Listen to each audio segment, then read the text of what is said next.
Assim como tu me enviaste ao mundo, também eu os enviei ao mundo, e a favor deles eu me santifico a mim mesmo, para que eles também sejam santificados na verdade.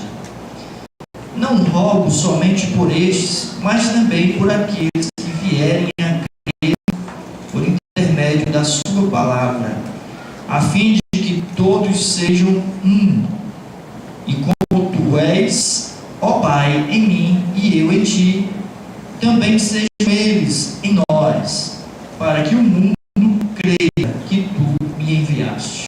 Amém? Vamos orar? Bendito Deus e Pai de nosso Senhor e Salvador Jesus Cristo, nós estamos nesse lugar para adorar o teu santo nome, para te bendizer, para entregar, ó Deus querido, aquilo que é devido a ti. Antes de mais nada, também, Senhor Deus, queremos interceder pelos trabalhos missionários realizados por toda a terra, especialmente o trabalho desenvolvido pela pastora Maiara, que acaba de nos pedir, ó Deus, que levante um clamor por todo o trabalho que ela está desenvolvendo lá. Que tu possas capacitá-la, meu Deus, em nome de Jesus. Que o Senhor possa, em nome de Jesus, levantar obreiros, possam trabalhar juntos para a expansão do teu reino. Abençoa, Deus, também um trabalho na Índia que está sendo desenvolvido. Os teus servos que hoje estão aqui, Kelé, Soraya, ó Deus, aguardando que o Senhor também possa mover as peças, Pai, em nome de Jesus. Nós sabemos, ó Deus, que todas as coisas estão nas tuas mãos. Tu és soberano e governa todas as coisas. Por isso nós clamamos ao Senhor, Deus, em especial também. Deus, olha para as missões na África, ali na Nigéria, Senhor, que lugar onde muitos dos teus servos têm sofrido perseguição, inclusive até a morte. Que o Senhor lhes dê, ó Pai amado, ousadia dobrada, Senhor, para manterem-se firmes diante das dificuldades, manterem-se fiéis, Senhor, à tua palavra. Ó Senhor, que o Senhor esteja com eles em nome de Jesus, dando-lhes sabedoria, coragem e ousadia no teu Espírito Santo. E agora aqui nesse lugar onde estamos reunidos, ó Deus, seja bendito, seja glorificado. Somos gratos por toda essa liberdade que temos nesse lugar. Fala conosco, Senhor, e seja a tua palavra nessa noite, ó Deus, espada cortante de 2 gumes, afiada, que possa nos atingir essa noite, ó Deus, nos ferindo, e que o Senhor mesmo venha nos sarar, por meio do teu Espírito, por meio do sangue de Cristo. Assim te peço em nome do Senhor Jesus. Se você crê, diga amém. Amém. Louvado seja Deus. Amém, queridos? Evangelho de João, capítulo 17, versículo 18 ao 21, texto que a gente leu, né? Esse texto aqui é conhecido como uma oração sacerdotal. Cristo ora ao Pai, intercedendo exclusivamente pelos seus discípulos. Mas se nós observarmos, dentro de todo esse contexto, Jesus deixa bem claro algo. Ele deixa bem claro que os seus seguidores, no caso aqui os seus discípulos, e nós também que somos seguidores de Cristo, quando são seguidores de Cristo, digam amém. Amém. Nós, seguidores de Cristo, também temos a missão de continuar o trabalho de Cristo, de continuar o trabalho que Jesus deu start, né? O trabalho que Jesus iniciou, o trabalho no mundo. E quando Jesus ele faz essa intercessão, ele também coloca isso como uma espécie de testemunho para que a humanidade venha a crer que ele é o Messias, ele é o enviado da parte de Deus. Eu quero ampliar um pouquinho mais aqui o nosso conhecimento desse momento em que Jesus faz essa oração. Então preste atenção, Jesus está num lugar chamado cenáculo, está ali no momento de oração. Quando Jesus ora, ele realmente está numa salinha de oração, vamos assim dizer. Ele está em oração juntamente com outros discípulos. Foi logo depois da ceia, né, aquela chamada última ceia, dentro do ambiente da Páscoa. É um clima de despedida, mas também é um clima de tensão e tristeza, porque Jesus diz: olha, eu vou ser entregue nas mãos de pecadores, né? A festa em toda Jerusalém faz com que a cidade esteja também muito movimentada, esteja lotada. E quando Jesus está nesse momento de oração, ele também já está aguardando a traição de Judas, porque já havia até inclusive anunciado isso, né? É um tipo de despedida, é um discurso inclusive de despedida. Observando aqui desde o capítulo 14 desse Evangelho de João, Jesus vem ali orientando os seus discípulos num tom de despedida. Mas toda essa informação que eu trouxe para você é um pano de fundo fundamental para quê?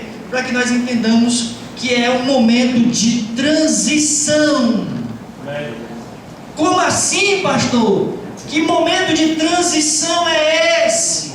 É exatamente o encerramento do ministério terreno de Jesus e o início do ministério da igreja, em nome de Jesus. Missão. Dando continuidade àquilo que Jesus começou. Entenda bem, eu peguei apenas esses versículos para nós entendermos dentro de toda a oração de Jesus, porque ele resume bem esse processo. Ele traz lições importantes nesse momento de transição, em que Jesus, vamos assim dizer, está passando o bastão para as nossas mãos. Quer dizer que somos nós que estamos fazendo a obra independente dele? Não, nós fazemos em nome dele, movidos pelo Espírito que ele nos enviou. Glória a Deus. Amém? Isso? Portanto, vamos aqui voltar ao texto e vamos tirar algumas lições para nós. Primeiro, logo no versículo 18, Jesus diz: calma aí, está aqui, meu bolso, está aqui, Samara, estou na casa. Eu já percebi. Calma, senhora. Você vê que é mulher, né?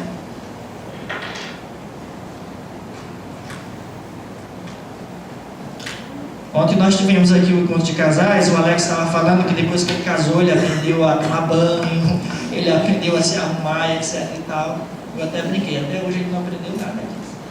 Mas muito bem. Aí a Cátia no final fez uma brincadeirinha que a gente pegava nos pés da mulher, depois ficava em pé e dava um abraço. Aí perguntava: o que você prefere, né? O que é mais interessante? É você ficar ali pegando no pé, ou você está abraçado? Todo mundo, obviamente, abraçado é muito mais confortável, né? Mas o meu bolso ficou para fora aqui, a irmã já gritou dali: é o bolso! É outra, não, irmãos? Não deixa passar nem o bolso fora do lugar. Isso é uma benção, essa rainha do lar. Muito bem, vamos voltar para a palavra de Deus, que chega de brincadeira, né? Uma coisa séria. Versículo 18: assim como tu me enviaste ao mundo, também eu os envio ao mundo. Já falei para você, né, logo no início desse momento de transição. Mas entenda qual é essa missão que nós recebemos da parte de Cristo, e essa transição que Cristo começou, essa missão, e agora nós estamos encarregados de dar continuidade a essa missão.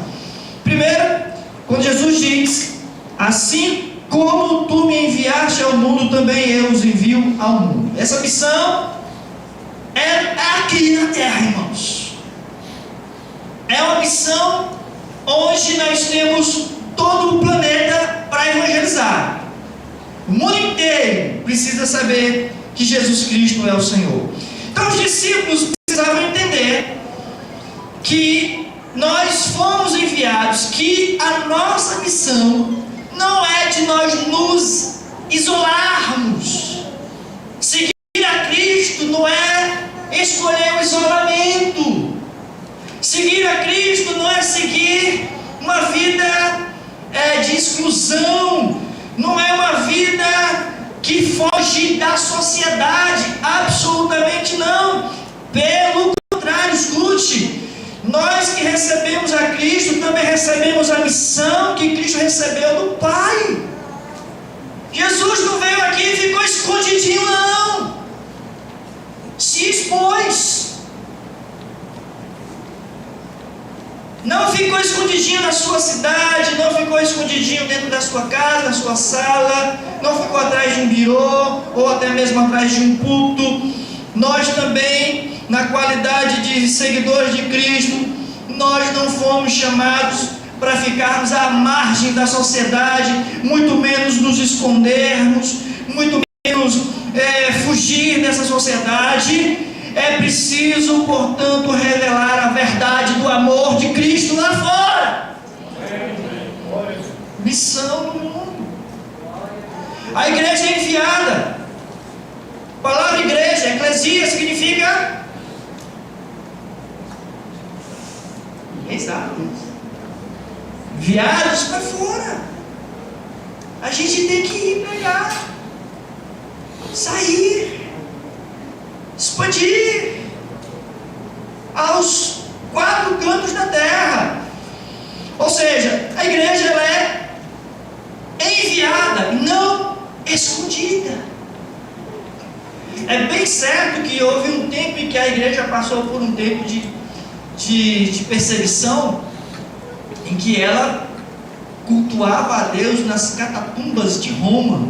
Já ouviram falar nisso? Porque senão morreriam todos rapidamente. Então, mas é importante nós entendermos que a igreja ela não foi chamada para ficar escondida. Jesus não pediu ao Pai que retirasse os discípulos do mundo. Nos versículos anteriores, lá no 15, por exemplo, não peço que os tire do mundo, não peço que os tire do mundo, mas que os livre do mal. Nós estamos aqui, nós não vamos nos contaminar com esse mundo, mas é aqui nesse mundo que nós devemos pregar a respeito do amor de Cristo. A Ana Paula estava falando da experiência dela de pregar no bequinho lá na favela, mas exatamente lá que também precisa. Apesar da hostilidade, apesar das dificuldades, apesar, às vezes, quando a gente olha, a gente pode ficar meio inibidos, né? Com medo. Mas é nesse ambiente que nós somos chamados a ir pregar o Evangelho, pregar sobre o amor de Deus, a revelar o amor de Deus. Ou seja, existe uma tendência natural, irmãos, natural, que quando nós entendemos que somos povo de Deus, de nós nos isolarmos. Aconteceu isso com Israel. O povo de Deus, Israel, ao invés de virar luz para as nações, se fechou como povo eleito, fracassou no propósito. Israel foi chamado, foi escolhido para ser modelo para as nações, mas Israel se fechou diante das outras nações. Igualmente nós, irmãos, nós às vezes temos essa tendência de procurar apenas segurança e isolamento, mas Cristo nunca chamou a igreja para viver escondidinha. Nós não somos escondidinhos de carne de sol, não, irmãos.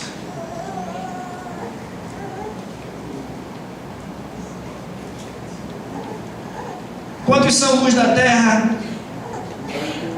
Luz da terra, luz do mundo e sal da terra, diga um amém. Amém. São o efeito dos 49 anos. A luz não foi feita para ficar debaixo da mesa. Hoje em dia, com história de LED, o pessoal bota LED em todo canto, mas ninguém bota uma lâmpada dessa assim se não for para iluminar. Alumiar o ambiente. Ninguém coloca no outro lugar senão no teto, lugar mais alto.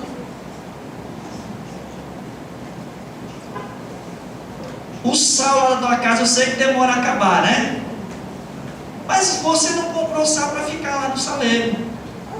Você usa, bota na carne, bota no feijão, você usa. Não comprou sal para ficar no saleiro, irmão. É preciso usar. Portanto, a missão, irmãos, a missão dos discípulos, minha missão, sua missão, é exatamente continuar a missão de Cristo. É dar continuidade àquilo que Cristo iniciou. É a minha missão, é a sua missão. Veja, versículo 18: assim como tu me enviaste, Jesus está orando ao Pai, assim como tu me enviaste ao mundo, eu também os enviei ao mundo. Jesus disse: olha, assim como o Pai me enviou, eu também envio os meus discípulos ao mundo. O mesmo destino, a mesma missão. Incrível, foi isso, irmão. Está fora, né, irmão? Eu sou bem assim, fácil de dispensar. Calma, desculpa. A minha missão, a sua missão, é a mesma missão de Cristo. Temos que dar continuidade. A expressão que Jesus usa aqui, assim como, revela exatamente o como devemos continuar a missão. Como continuadores de uma missão única, a missão de Deus. Não é a minha missão, é a sua missão. Assim como o Pai enviou a Cristo, assim Cristo enviou os seus discípulos. E como foi que o Pai enviou o Filho? O enviou com propósito, enviou o Filho com autoridade, enviou o Filho com amor. E agora eu e você que somos discípulos, somos enviados da mesma forma. Cristo tem dado autoridade à igreja, Cristo tem dado propósito à igreja, Cristo tem dito para a igreja pregar isso, fazer essa missão com amor. É a mesma coisa. A mesma coisa. Jesus foi enviado a revelar o Pai. Nós também somos enviados a revelar o Pai que está em Cristo. Jesus veio buscar os perdidos. Jesus veio proclamar a verdade. Jesus veio demonstrar graça e misericórdia. Jesus veio sacrificialmente. E agora, Ana Paula, temos quase a mesma coisa. Nos becos, nas vilas, nas ruas, nas escolas, nas faculdades, no trabalho, em todos os lugares. Em todos os lugares é a nossa missão demonstrar exatamente, proclamar a verdade, demonstrando graça e misericórdia, assim como Cristo fez. É continuar a obra de Cristo. A igreja não inventa a sua missão, nós não inventamos a nossa missão. Cristo é quem nos entregou a missão. Assim como Ele recebeu do Pai, do mesmo jeito Ele entregou aos discípulos. Amém. Isso não é invenção minha ou dos outros missionários anteriores. Assim como tu me enviaste ao mundo, também eu os enviei ao mundo. O mundo aparece 2 vezes aqui nesse versículo, só nesse versículo. 2 vezes, pelo menos. E dentro do Evangelho de João, aparecem umas tantas, né? E, frequentemente, a expressão mundo tem a ver com o quê? Tem a ver com a humanidade decaída, tem a ver com rebeldia, tem a ver com pessoas que desistiram de Deus, pessoas que estão distantes de Deus, pessoas que estão sem Deus. Esse é o nosso público-alvo. Jesus disse que Ele veio para os pecadores. Aí Ele completa a frase: não são os sãos que precisam de médico, mas os doentes. Quando você está... Eu sei que hoje em dia tem a história da saúde preventiva, né, irmãos? Quando eu tenho dificuldade de ir no médico, nem quando eu estou ali com uma virosezinha, eu não gosto de ir no médico. Rapaz, se eu for no médico é porque eu estou doente. Então, ou seja, é o doente que precisa do médico. Então são as pessoas mais distantes, mais rebeldes, mais decaídas, mais sem Deus que você possa imaginar. São elas que precisam ouvir da parte de Deus. São elas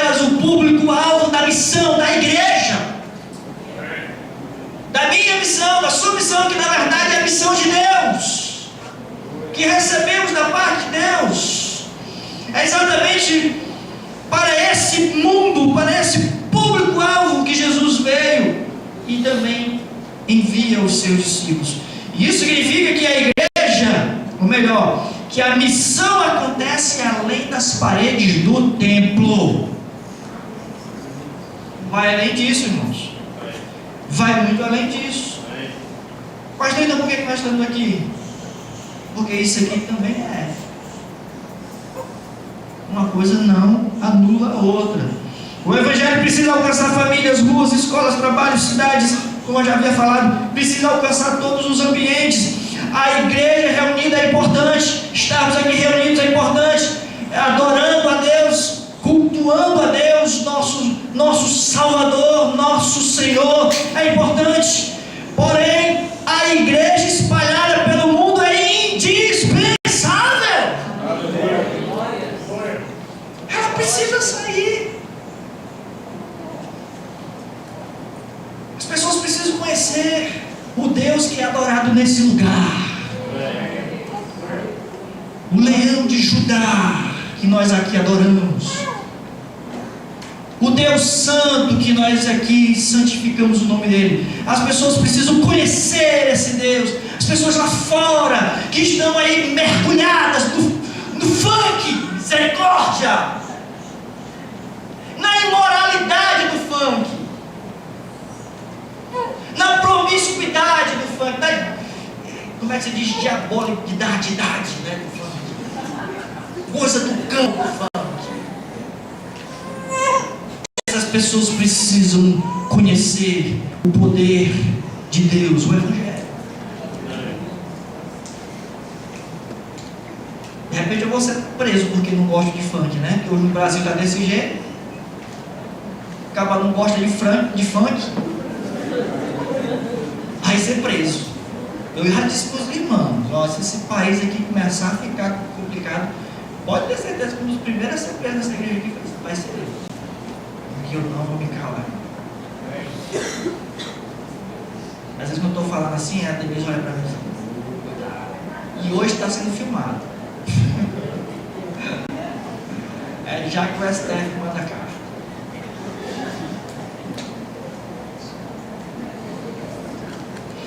Mas o Evangelho precisa ir a todos os lugares, alcançar todas as pessoas, nas ruas, escolas, trabalhos, cidades, países, mundo afora. Estarmos reunidos aqui é maravilhoso, porém nós precisamos sair. Uma segunda lição que eu quero destacar com você, no versículo 19. Na oração Jesus ele diz: e a favor deles eu me santifico a mim. Olha, Cristo diz isso. E a favor deles eu me santifico a mim, para que eles também sejam santificados na verdade. Santificação para o serviço, santificação para a missão. A gente não faz missão de qualquer jeito, a gente não prega o Evangelho de qualquer forma. É preciso santificação, preparo.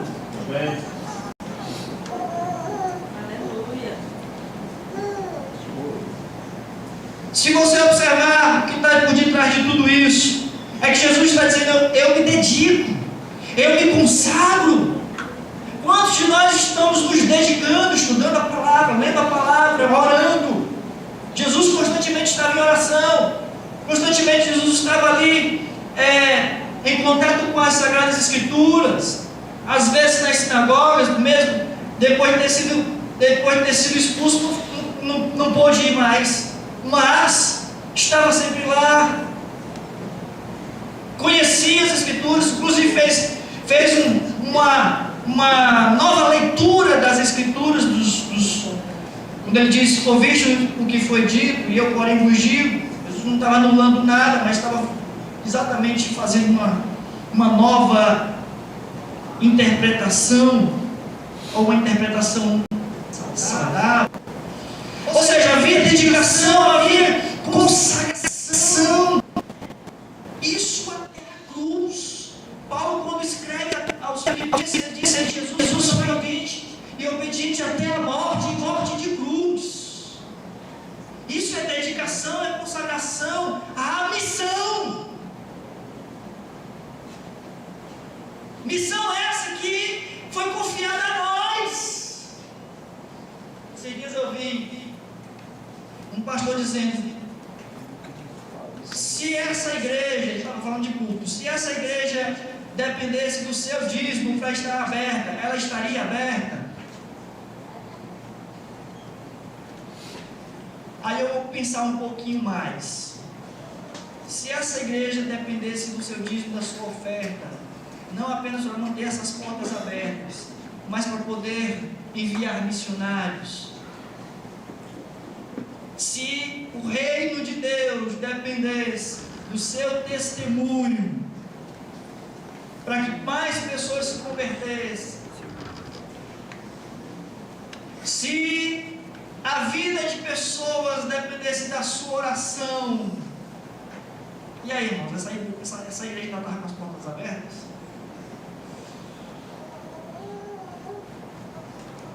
A responsabilidade é individual, mas também é de cada um.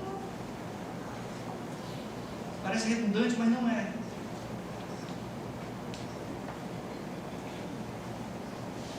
Eu preciso entender, não importa o resultado, se ele tem um resultado macro ou micro, eu estou comprometido com a missão, porque foi dada a mim. Essa missão não foi dada exclusivamente a mim, ou exclusivamente aos 12 que estavam com Cristo naquele momento.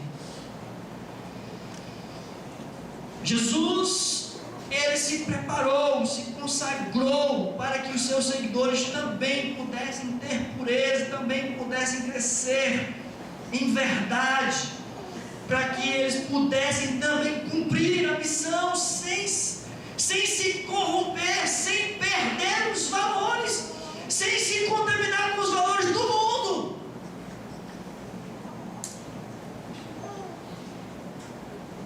Jesus deu um exemplo de como estar no mundo e não se contaminar com ele. A igreja está no mundo, mas não pertence ao mundo, e muito menos aos valores desse mundo, mas fomos enviados a este mundo, irmãos. Jesus saiu do lugar perfeito, do céu de glória, entronizado entre querubins e serafins. Eu fico imaginando assim, eu vou tentar nem conjecturar, tá? Eu vou usar a minha imaginação a partir do texto bíblico. Isaías tem uma visão do rei. Esse rei é Jesus. Qual é a visão que Isaías tem? Um rei assentado sobre um alto sublime trono, e tem lá os querubins, serafins adorando, clamando: santo, santo, santo. O negócio ficava cheio de fumaça, com a voz da adoração. Jesus larga tudo isso,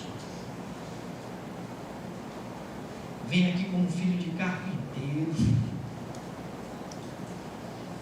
nasceu numa manjedoura lá no meio de outros animais. Meu irmão teve que passar a mesma coisa, né? Como criança, adolescente, jovem, as mesmas tentações. Aí com um adulto também, as mesmas tentações.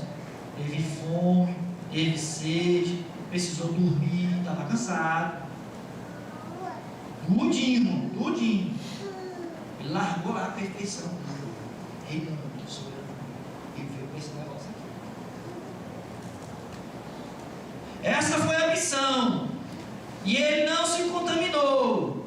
Foi enviado ao mundo, assim como agora eu e você. Assim como Jesus mesmo disse: eu estou enviando a eles, e a favor deles eu me santifico a mim mesmo, para que eles também sejam santificados na verdade. Existe uma diferença que eu quero que você entenda entre separação do pecado e afastamento das pessoas. Às vezes a gente tende a se isolar das pessoas, se afastar das pessoas, ao invés de nós nos afastarmos do pecado. Como é que essas pessoas conhecerão um Deus perdoador, um Deus juiz, se nós nos distanciarmos dela? Se eu e você somos os porta-vozes desse Deus, nunca saberão, né? Nunca terão conhecimento. Jesus andava com pecadores, sem participar do pecado deles. O problema é que tem muita gente hoje que, eu vou evangelizar o skatista. Aí o camarada se enche de tatuagem, bota uma bermuda rasgada, um tênis meio rasgado, bota um skate para trás, vou evangelizar o skatista. Vou evangelizar o surfista. Aí você tá na praia, vai fumar um careta junto com o surfista. Misericórdia, mas faz sim. Jesus não fez isso não. Jesus não fez isso. Jesus andava com todo tipo de pecador sem participar do pecado de nenhum deles. Assentava-se com o publicano, conversava com os samaritanos e até mesmo com samaritanas, porém anunciava a verdade com graça. Glória a Deus. Aqui receba a palavra, essa. Converta-se dos seus pecados, vai, não pecas mais. Isso é santidade. Isso é exatamente a santificação. E é a favor deles que eu me santifico a mim. A santidade cristã não é fuga, irmãos. Não é nós nos reclusão. Como é que eu conjugo isso? Não é a gente se Recuar.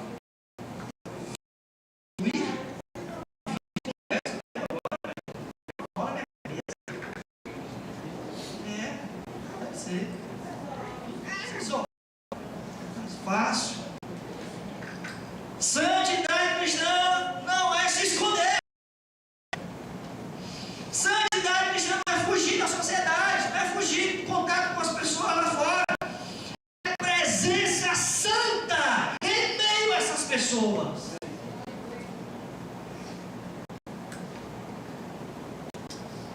A gente vai evangelizar aqui e está lá o sujeito vendendo droga do lado da gente. Está lá a prostituição acontecendo do lado da gente. Está lá a bebedeira acontecendo do nosso lado. Inclusive, às vezes ele chega e fala: ei, pastor, você devia vir mais cedo, pastor. Está chegando aqui nesse horário, esse horário é muito quente. Mas, ou então o senhor vem que aqui fica cheio de mim, tá? Que é bom. E meio a bagaceira acontecendo, e está tudo certo. E aí eu digo: ele pode orar aqui, mas pode, pastor. Junta todo mundo aqui, vamos orar. Desse jeito. A questão é essa, é a presença santa dentro, no meio lá do negócio, irmão. Não uso o linguajar deles, eu uso o meu linguajar. Não me visto igual a eles, eu me visto do jeito que eu acho que eu devo me vestir. Não pratico nenhuma obra que eles praticam para me assemelhar, para ter algum tipo de contextualização. Pelo contrário, demonstro aquilo que Cristo me fez.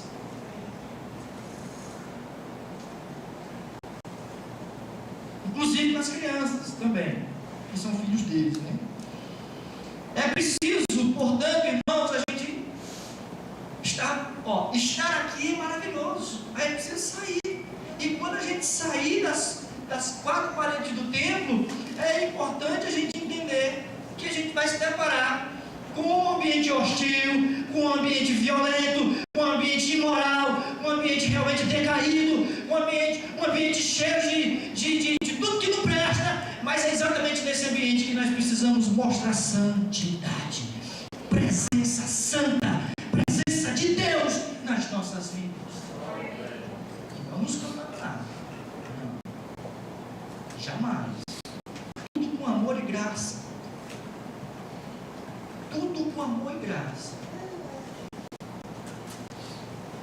Nos versículos 20 e 21 do nosso texto, Jesus disse: não rogo somente por estes, mas também por aqueles que vierem a crer em mim, por intermédio da sua palavra, a fim de que todos sejam um. É só o 20, né? 21 também. A fim de que todos sejam um, e como és tu, ó Pai, em mim, e eu em ti, também sejam eles em nós. Uma das coisas mais importantes dentro dessa missão, e aqui está na nossa, eu destaco como lição dentro da oração sacerdotal de Cristo pela sua igreja, pelos seus discípulos. Esse momento de transição, Jesus está encerrando o ministério terreno e entregando a mesma missão aos seus discípulos. Uma lição importante dentro dessa oração é unidade. A unidade como reflexo da parte de Deus. Jesus vai exatamente ampliar, eu diria, a irmandade, quando ele diz não apenas estes, mas por aqueles que ainda vão crer. É exatamente o modelo que Jesus usa para a igreja, o modelo da Trindade. Ele diz: a fim de que todos sejam um, como és tu, ó Pai, em mim e eu em ti, sejam eles também em nós. Jesus vai usar o modelo de unidade, o padrão de unidade, Trindade. Ele, Jesus, o Pai e o Filho, Pai, Filho e Espírito Santo. Esse é o padrão de unidade, padrão que foi elevado, aceitável para a igreja. Veja, vamos entender essa comunhão, essa unidade. O Pai e o Filho em perfeita, santa, amorosa harmonia, inseparáveis. Dá para você entender o Filho sem o Pai? Dá para você entender o Pai sem o Filho? Dá para você entender o Espírito Santo sem Jesus? Não tem como. Não são três deuses, não, irmão. Não são três deuses. Eles são um. Nós não servimos, nós não somos politeístas, não. Nós somos monoteístas. Nós só cremos em um Deus. Só há um Deus. Revelado no Pai, Filho e Espírito Santo, e eles na sua comunhão perfeita, santa, amorosa, harmoniosa e inseparável. Não existe competição entre eles. Teologicamente a gente fala de pessoas, né? Mas não são três indivíduos, não. É só para a gente entender. Difícil explicar a Trindade, sabia? Só o Espírito Santo para confirmar isso nos nossos corações. Eles são inseparáveis, mas não são três. Ai, Senhor, mas eu não vou falar da Trindade. Mas a Trindade é exatamente o padrão de unidade para a igreja, um padrão de unidade para os discípulos do Senhor Jesus Cristo. Não existe competição dentro da Trindade, não existe vaidade dentro da Trindade, não existe disputa por glória pessoal dentro da Trindade. Cada pessoa da Trindade glorifica a outra pessoa da Trindade. Jesus veio glorificar o Pai, o Espírito Santo veio glorificar o Filho, e assim por diante.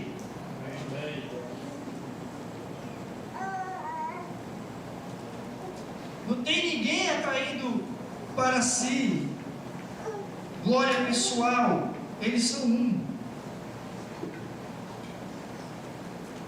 Quando Jesus disse: eu sou o caminho, a verdade e a vida, ele diz: ninguém vem ao Pai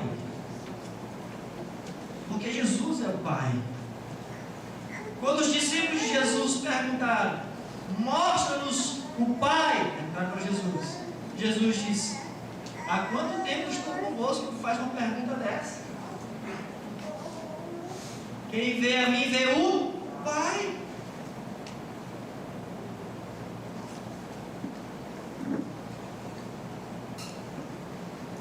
Ou seja, cada pessoa da Trindade glorifica a outra em perfeito amor. E Jesus disse que a igreja deve refletir essa mesma realidade, irmãos.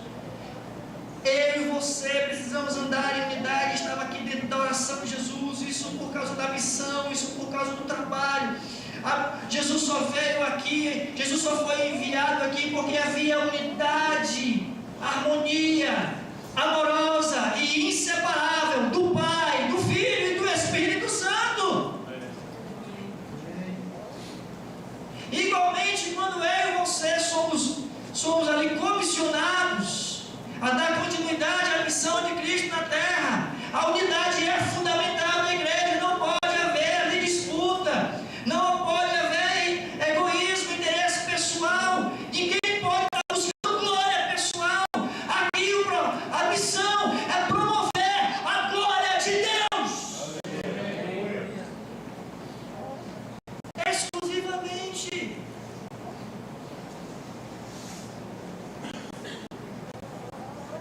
Essa é a exigência de Cristo e é o desejo de Cristo em sua oração, para que a igreja possa refletir essa realidade divina em unidade. Unidade, portanto, irmãos, não significa ausência de diversidade. E perceba, o Pai é igual ao Filho? Não. O Filho é igual ao Espírito Santo? Também não.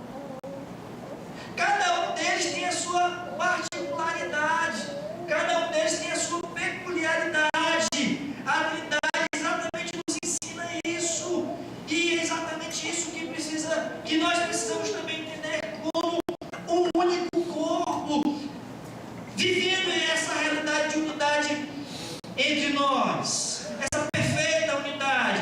Da mesma forma, a igreja, eu e você, possuímos diferentes dons, possuímos diferentes funções, possuímos diferentes histórias, possuímos diferentes personalidades, mas nós temos uma só fé, o mesmo Evangelho, o mesmo Senhor, Pai de todos, que é sobre todos e que é por todos. Amém.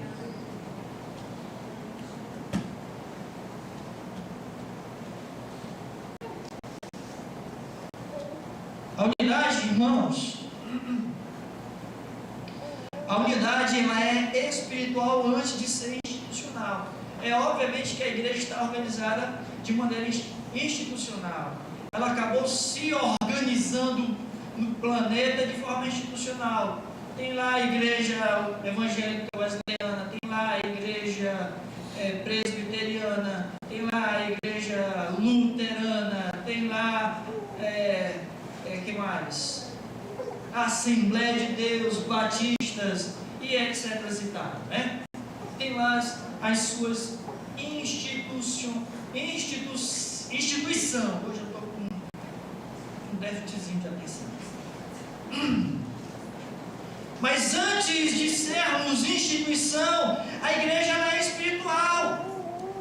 São os meus irmãos presbiterianos, são os meus irmãos batistas, são os meus irmãos assembleianos. Nós somos um, irmãos. A gente não está numa disputa de poder, quem é melhor, quem é maior.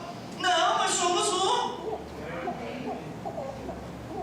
Outro dia o irmãozinho daquela igreja da esquina, ele passou aqui, viu a porta da igreja aberta, estava ali fora conversando com os irmãos. Ele pastor, vem cá, todo acanhado. Pastor, o senhor sabe dizer se aí tem aula de bateria? Eu disse, ô irmão, tem que ter esse atrás dele. Agora não tem mais não. Aí eu perguntei, tem baterista na igreja? Não, ele disse, tem não. E eu estou querendo aprender. Eu disse para ele, rapaz, eu não sei tocar não, mas se tu quiser aprender 1, 2, 3, 4, 1, 2, 3, 4, 1, 2, 3, 4, vem para cá segunda-feira que a gente entra aqui e toca. Ele ficou todo animado. Eu venho. Aí ele não veio não.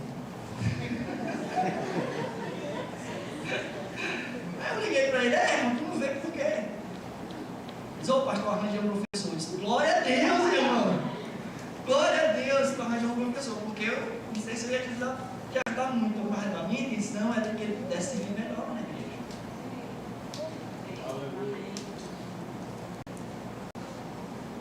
Somos um, irmão. A gente é um só corpo. Não tem disputa, não. Pode abrir trocentas igrejas aqui na rua Mário Andrade. Sendo bíblica, né? Pregando o evangelho. Tá bom demais. A unidade é espiritual antes de ser institucional. Jesus não está falando aqui, irmãos, de estrutura, prédio, organização. Mas Jesus deu uma união produzida pela habitação de Deus em nós, pela presença do Espírito Santo. O mesmo Espírito Santo que habita em mim é o mesmo Espírito Santo que habita no crente assembleiano, batista, presbiteriano e outras denominações mais. Se essas pessoas entendem que foram salvas no sangue de Jesus, são meus irmãos. Somos um. É a habitação de Deus no meio do seu povo. Veja, Jesus diz, não rogo somente por este, mas também por aqueles que vierem a crer em mim por intermédio da sua obra, a fim de que todos sejam um como tu és. Ó Pai, em mim e eu em ti. Também sejam eles em nós. Sejam eles, todos nós aqui, e os outros espalhados na face da terra, em Cristo, em Deus Pai, no Espírito Santo.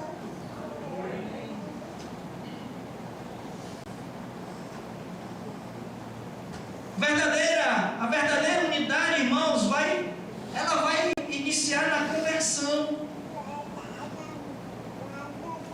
Quando eu estou exposto ao Evangelho, à pregação do Evangelho, à ação do Espírito Santo, quando Cristo é o centro da minha vida, se todo mundo tivesse a mesma experiência, somos um. Se Cristo não é o centro da vida dos candidatos, pronto, a gente já não é. Não tem como. Se ele não é de Cristo, eu sou de Cristo. Então, eu sou. Sem Cristo no centro não tem qualquer unidade. A unidade verdadeira é fruto da comunhão com Deus. Quando Jesus ora exatamente para que essa comunhão seja estabelecida, seja fundamentada, seja fortalecida em Deus. Agora, pastor, para que essa comunhão? Para que esse negócio de comunhão, pastor? Comunhão para quê, pastor? Veja que Jesus disse, a fim de que todos sejam um. E como és tu, ó Pai, em mim e eu em ti, também sejam eles em nós. Para quê? A comunhão. Para que o mundo creia que tu me enviaste. Para que as pessoas creiam que Jesus é o Senhor. Para que as pessoas creiam que Jesus é o Salvador. Para que Jesus creia que Jesus é o enviado de Deus. A comunhão, ela tem um propósito, a unidade tem esse propósito. É o objetivo final, o último da comunhão, da unidade. É para que as pessoas creiam que Jesus é o enviado da parte de Deus. Qualquer tipo de divisão, egoísmo, partidarismo, facção, isso afasta as pessoas de Deus.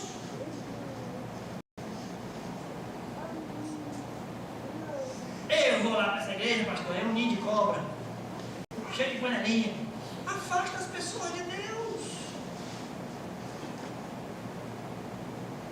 É para que as pessoas creiam que Jesus é o enviado da parte de Deus. É importante, é o propósito da unidade, é o propósito de nós sermos um. Isso faz parte da oração de Cristo. Quando nós, como crentes em Jesus, vivemos em verdadeira harmonia e amor, nós estamos provando para o mundo que o Evangelho é o poder de Deus para a transformação da vida de um pecador. transformador. Nós estamos provando para as pessoas que fomos transformados, realmente transformados. Nós estamos dizendo para as pessoas que Cristo é real. Nós estamos dizendo para as pessoas que há poder no Evangelho. Unidade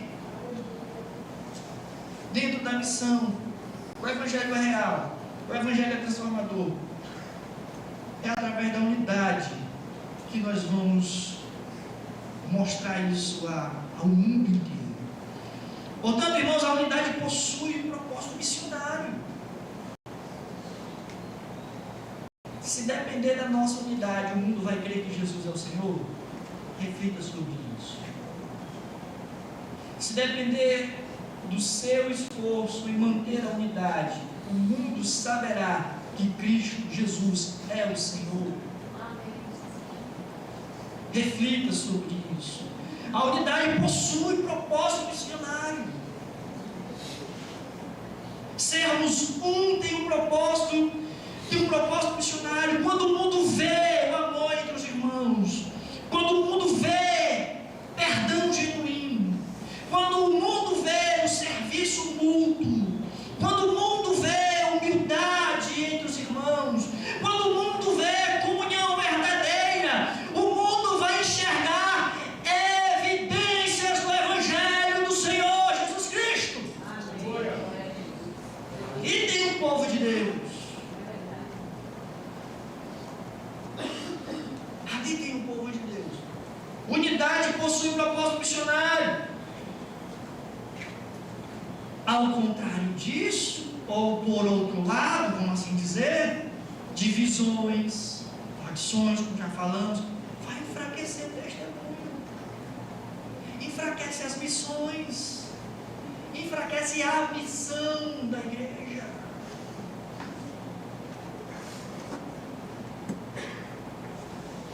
O Evangelho reconcilia pecadores com Deus e pessoas, e pecadores entre si. Quem está me entendendo pode dizer amém? Amém. É o que o Evangelho faz.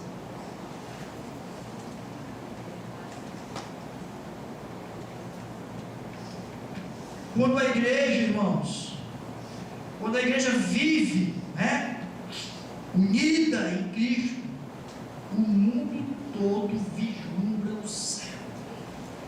Sabe aquela expressão brasileira? Tudo foi maravilhoso, pessoas quebrantadas, choraram, a presença de Deus tomou conta do lugar, pessoas foram curadas, pessoas foram salvas, entregaram a vida a Jesus.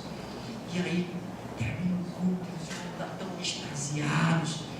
Aí o camarada que gosta da internet vai lá para a internet e diz: ei, o culto hoje foi céu na terra. O culto hoje foi céu na terra. Mas só quem vive o irmão.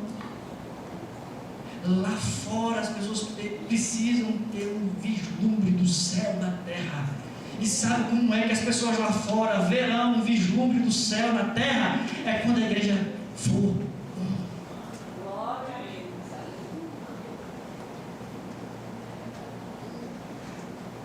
Não fique lá fora.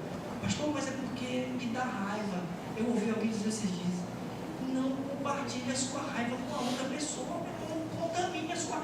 Vá tratar a sua raiva, vá tratar a sua mágoa, vá tratar o seu desgosto. Não fique compartilhando a sua amargura com outra pessoa, não. Não fique contaminando a pessoa com a sua doença, não.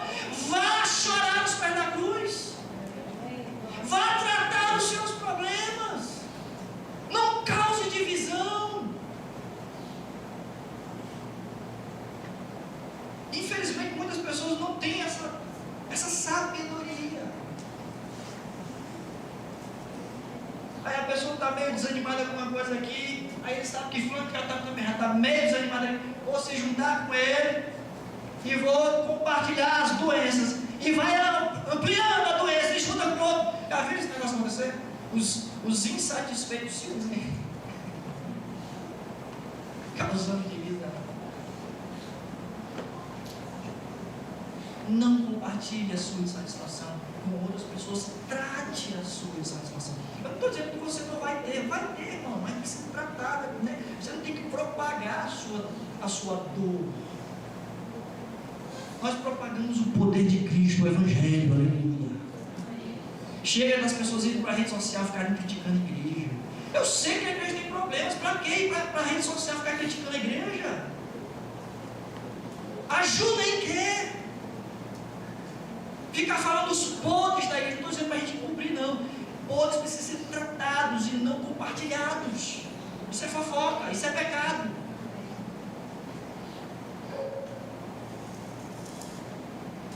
Quando a igreja vive unidade em Cristo, o mundo vai ter um vislumbre do céu na terra. Um vislumbre do céu na terra. Nós não alcançamos pessoas apenas com o nosso discurso, não. Mas a gente precisa de um pregador melhor. Não, nós não precisamos de um pregador melhor. Embora é importante a gente ter um discurso saudável, mas nós não alcançamos pessoas a partir apenas do nosso discurso. Nós alcançamos pessoas especialmente com a presença, servindo, amando, abençoando.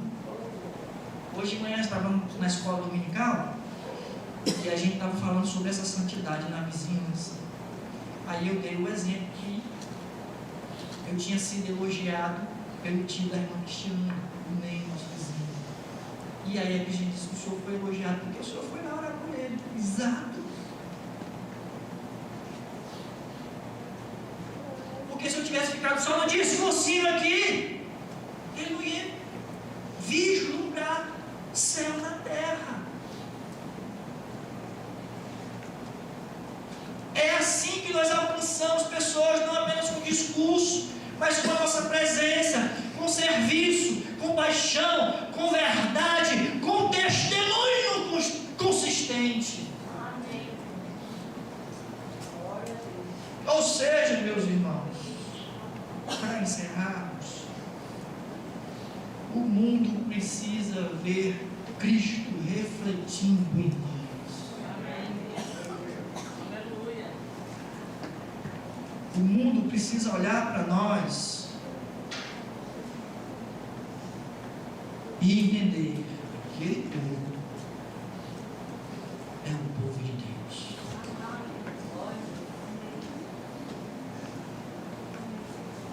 Não é só. É importante, aquele homem é o homem de Deus, aquela mulher é a mulher de Deus, mas não é questão apenas da individualidade. Essa individualidade é importante, mas precisamos entender a coletividade. Somos o povo de Deus. É disso que se faz, é assim que se faz missão na terra. Esse é o propósito da missão, unidade. Ou melhor, o propósito da unidade. Missão, pregar o Evangelho. Veja a importância de tudo isso. Essas missões que nós chamamos hoje aqui. Darmos continuidade à missão de Cristo. Que tarefa importante, que tarefa difícil. O alvo, as pessoas, os perdidos, os maus, os bons também, né? Se é que tem alguém que é bom.